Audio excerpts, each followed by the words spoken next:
हुँ। क्यों नरेश मीणा को उनके समर्थक छोटा किरोड़ी बुलाते हैं?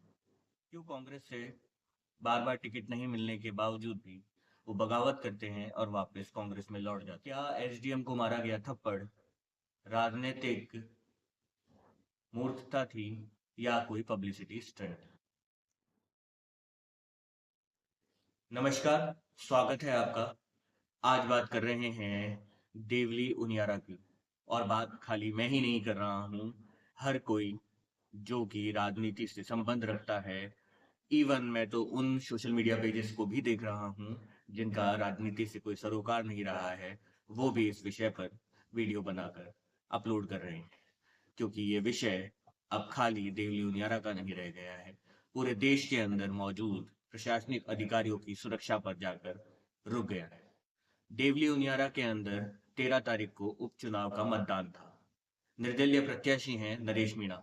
उन्होंने वहां पर समरावता गांव के अंदर मौजूद एसडीएम को थप्पड़ मार दिया। पर नरेश मीणा की कहानी उससे पहले भी बहुत कुछ है, और आगे क्या रहेगा उस पर भी बात करेंगे। नरेश मीणा का जन्म 12 के नया गांव में हुआ था। उनका पारिवारिक अगर पृष्ठभूमि की बात करें तो राजनीतिक पृष्ठभूमि से ही उनका परिवार आता है। उनके पिताजी लंबे समय तक सरपंच रहे, उनकी पत्नी भी सरपंच हैं और उनके परिवार में और भी सदस्य राजनीतिक पदों पर आसीन हैं। नरेश मीणा सबसे पहले सब लोगों की नजर में आए जब वो एनएसयूआई के टिकट पर राजस्थान यूनिवर्सिटी में महासचिव का चुनाव लड़े। कोई भी व्यक्ति राजस्थान विश्वविद्यालय से अगर चुनाव लड़ता है तो उसे एक राजनीतिक बूस्ट जरूर मिलता है, और ऐसे असंख्य लोग हैं। एक लंबी फेहरिस्त है जो व्यक्ति न केवल पहले राजस्थान विश्वविद्यालय के छात्र संघ की राजनीति में एक्टिव रहे और उसके बाद में कई बड़े पदों पर आसीन भी रहे हैं। इसीलिए राजनीति की पहली पाठशाला राजस्थान विश्वविद्यालय के छात्र संघ के महासचिव बनने के बाद में नरेश मीणा का एक नाम चारों ओर हो गया था। उनके तौर तरीके और अपने गुरु के किरोड़ी लाल मीणा को अपना गुरु बताने वाले नरेश मीणा, एक बार तो उन्होंने अपने अंगूठा काट कर अपने खून से किरोड़ी लाल मीणा का तिलक कर दिया था। उनके तौर तरीके और उनका जो राजनीति करने का अंदाज है किरोड़ी लाल मीणा से बहुत मिलता जुलता है। इसीलिए प्यार से और प्रचलित नाम उनका लोगों के बीच में है, उन्हें छोटा किरोड़ी के नाम से बहुत लोग बुलाते हैं। राजनीति जब वो मुख्य धारा की राजनीति के अंदर आए, लंबा वक्त हो गया है उस बात को। 2023 के अंदर उन्होंने छबड़ा छिपा बड़ौत से टिकट मांगी कांग्रेस से, कांग्रेस ने टिकट नहीं दी तो निर्दलीय लड़े, अच्छे खासे वोट पाए। तो ये उम्मीद बंद हुई थी कि अगर वो अगली बार वोट मांगेंगे, अगर अगली बार टिकट मांगेंगे कांग्रेस से, तो कांग्रेस उनके नाम पर विचार करेगी।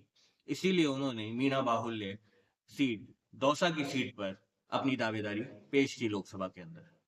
कांग्रेस के अंदर पता नहीं वो कौन लोग हैं जो इस प्रतिभा को दबा कर रखना चाहते हैं। उन्हें दौसा से टिकट नहीं मिली, उन्हें मना लिया गया और वो कांग्रेस के साथ ही रहे। दौसा के अंदर एक्टिव नहीं रहे। प्रहलाद गुंजल जो कि भाजपा से कांग्रेस में आए थे, उनके साथ में लगकर उन्होंने कोटा के लोकसभा चुनाव के अंदर प्रहलाद गुंजल के साथ में खूब प्रचार किया। आगे बढ़े तो फिर साल में हम तीसरी बार चुनाव देख रहे हैं। राजस्थान के अंदर उपचुनाव हुआ देवली उनियारा से, फिर उन्होंने ताल ठोकी। सबसे मजबूत ताल उन्होंने ठोकी थी क्योंकि वो कुछ लंबे समय से देवली उनियारा के अंदर एक्टिव थे। फिर भी कांग्रेस ने उनके नाम पर विचार नहीं किया, उन्हें टिकट नहीं दी। ना ही टिकट दी, उन्हें मनाने का भी कोई ऐसा प्रयास नहीं किया।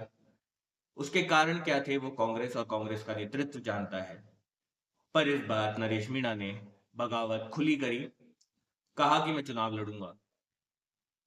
और उस दिन से लेकर जो हाल में एसडीएम के साथ थप्पड़ वाला कांड हुआ है, नरेश मीणा की राजनीति में कई चीजों का इजाफा भी हुआ है, तो मुश्किलें भी अब उन्होंने बढ़ा ली। नरेश मीणा ने बगावत करी। बगावत के बाद में उनके समर्थन में सबसे पहले जो आए वो थे हनुमान बेनीवाल, क्योंकि नामांकन भरने के बाद में सबसे पहले नरेश मीणा पहुंचे थे नागौर, हनुमान बेनीवाल से मिले थे। हनुमान बेनीवाल ने मौखिक समर्थन किया था, कहा था नरेश मेरा छोटा भाई है, आप इसका समर्थन कीजिए। बाड़मेर के धोरों में मौजूद युवा क्रांति रविंद्र सिंह भाटी ने भी नरेश मीणा की इस मुहिम में मदद करने का पूरा आश्वासन उन्हें दिया था। रह गए थे तो उनके थोड़े से नजदीक पड़ने वाले भारत आदिवासी पार्टी के सांसद राजकुमार रॉय। तो भारत आदिवासी पार्टी ने तो लिखित में अपने लेटर हेड पर उन्हें अपना समर्थन देकर वहां पर मौजूद उनके वोट बेस को नरेश मीणा को वोट देने के लिए अपील तक जारी कर दी थी। नरेश मीणा के लिए इतना समर्थन काफी था। युवाओं के बीच में तो वो वैसे भी अपने तौर तरीकों की वजह से बहुत ज्यादा फेमस हैं। उनका चुनाव, अगर हम माहौल की बात करें तो कोई भी कांग्रेस के प्रत्याशी के माहौल की बात नहीं कर रहा। और भाजपा के प्रत्याशी तो वैसे भी जमीनी नेता हैं, वो ज्यादा माहौल बनाकर वैसे भी पहले भी कभी चुनाव नहीं लड़े, तो इस बार भी वो उसी तरीके से चुनाव लड़ रहे थे। माहौल के नाम पर, अगर कई किलोमीटर की रैलियों के नाम पर जब भी जरूरत पड़ी, नरेश मीणा का माहौल पूरे देवली उनियारा में बहुत अच्छा नजर आया। और नरेश मीणा कहीं ना कहीं लग रहा था कि चाहे निर्दलीय हैं, पर वो रेस के अंदर बरकरार हैं और रेस में दिनों दिन प्रगति कर रहे हैं। और हो सकता है कि अगर समीकरण कोई बैठ गया तो वो चुनाव जीत भी सकते हैं। खैर, वो एक राजनीतिक विश्लेषण का विषय है। वो राजनीतिक विश्लेषण के वीडियो में आपसे बात करूंगा। बगावत का सुर छेड़ने वाला व्यक्ति, क्रांति की बात करने वाला व्यक्ति किस तरीके से भावुकता के अंदर आकर या किस गलतफहमी का शिकार होकर इतना गलत काम उन्होंने कर दिया। नरेश मीणा को पता लगा कि सीमावता गांव जो देवली उनियारा के अंदर है, वहां के ग्रामीण चुनाव के मतदान का बायकॉट कर रहे हैं और उन तक ये भी सूचना पहुंची कि वहां पर मौजूद एसडीएम जबरदस्ती वोट डलवा रहे हैं। ये आरोप है एसडीएम के ऊपर, ये मैं नहीं कह रहा।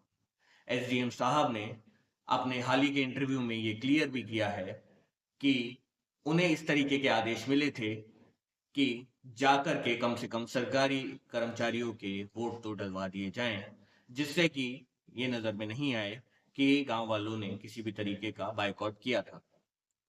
एसडीएम साहब अपने को मिले निर्देशों की पालना कर रहे थे।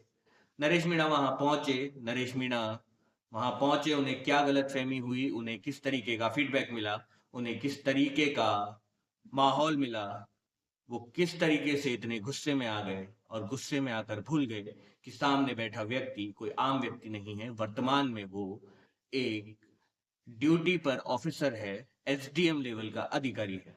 उन्होंने उसे थप्पड़ जड़ दिया। आप और मैं दो मत में हो सकते हैं, पर मेरा ये कहना है, अब उस चीज को 24 घंटे से ज्यादा बीत चुके हैं।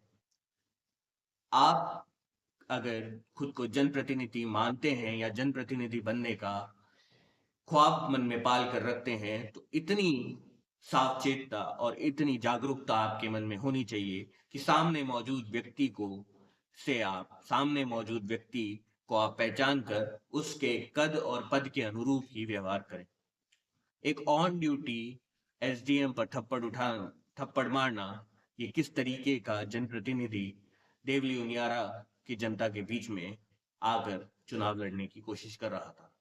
नरेश मीणा ने जो इतने दिनों के अंदर खुद की इतनी स्वच्छ और इतनी बढ़िया छवि बनाई थी, वो सारी धूमिल हो गई। क्योंकि जनता के बीच में भी ये मैसेज गया है कि क्या ये व्यक्ति उस काबिल है कि इसे हम विधायक बनाकर विधानसभा में भेज दें। क्योंकि विधायक बनने के बाद भी आपको कई तरीके के अधिकारियों से नूरा कुश्ती करनी पड़ती है, कई तरीके के अधिकारियों से लड़ाइयां लड़नी पड़ती हैं जनता के हितों के लिए। और अगर आपका सबसे अच्छा डिफेंस अटैक ही है, तो शायद राजस्थान की जनता तो इसे कभी भी स्वीकार नहीं करेगी।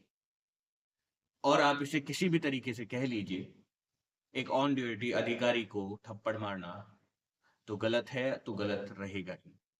और इसकी भरपाई या इसका नुकसान उठाना किसे पड़ा? सीमावता के गांव वालों को। गांव में पूरी रात आगजनी का माहौल रहा, खौफ का माहौल रहा। कितना सारा माल की हानि हुई, ये हमने वीडियो में देखा। वो वीडियो बयां कर रहे हैं उस रात की दास्तां कि उस गांव में क्या हुआ था। नरेश मीणा की गिरफ्तारी के बाद भी एक लंबा विरोध और उपद्रव मचाया गया स्टेट हाईवे के ऊपर, तब उन्हें रोकने के लिए टायर जलाए गए। बाद के अंदर स्टेट हाईवे को जाम कर दिया गया, घंटों उपद्रव चला। पुलिस को उसे भी कंट्रोल करने के अंदर अपनी जान झोंकनी पड़ी। पर ये सब चीजें क्यों हुई? ये सब चीजें इसलिए हुई कि कहीं ना कहीं एक जनप्रतिनिधि जो कि निर्दलीय चुनाव लड़ रहा था, वो अपना संयम कुछ समय के लिए खो बैठा था और उस सब का नुकसान झेला प्रशासनिक अमले ने, पुलिस फोर्स ने, मासूम गांव वालों ने और जो लोग नरेश मीणा के समर्थक हैं उन्होंने। नरेश मीणा को गिरफ्तार कर लिया गया है, आगे कानूनी कार्रवाई होगी, वो देखते हैं कि क्या होगा। पर नरेश मीणा का राजनीतिक जीवन मान लीजिए या अब तक की उनकी राजनीतिक यात्रा इतनी बढ़िया रही है क्योंकि उन्होंने दिनों दिन अपने फॉलोअर्स में या अपने बल के अंदर इजाफा ही किया है। ज्यादा से ज्यादा लोगों से मिलने का उनका तरीका, जिस तरीके से रविंदर सिंह भाटी, जिस तरीके से हनुमान बेनीवाल, जिस तरीके से राजकुमार रौत अपने अपने क्षेत्र में पावरफुल नजर आते हैं, नरेश मीणा एक नया पावर सेंटर बनकर उभर रहे थे राजस्थान की राजनीति में। अगर वो इस तरीके की चीज नहीं करते तो शायद हमारे पास एक नया नाम होता, क्योंकि बीच में तो बातें यहां तक आ गई थी कि एक तीसरा मोर्चा खड़ा हो सकता है राजस्थान के अंदर इन युवाओं के भरोसे। पर शायद अब कई चीजों पर प्रश्नवाचक चिन्ह लग चुका है और सबसे बड़ा प्रश्नवाचक चिन्ह तो राजस्थान के अंदर नरेश मीणा की राजनीति पर भी लग चुका है। तो ये थी 12 के नया गांव में जन्मे नरेश मीणा की कहानी, कैसे बगावत से उपद्रव और उपद्रव से गिरफ्तारी तक वो पहुंचे। आपको कैसा लगा ये वीडियो बताइएगा जरूर। लाइक करते रहिए, शेयर कीजिए मैक्सिमम, क्योंकि रीच कम हो रही है चैनल की, इसलिए आपसे रिक्वेस्ट है कि ज़्यादा से ज़्यादा शेयर कीजिए और सब्सक्राइब करते रहिए, सपोर्ट करते रहिए, क्योंकि आपके सपोर्ट से ही हम ये वीडियो ला पा रहे हैं। धन्यवाद।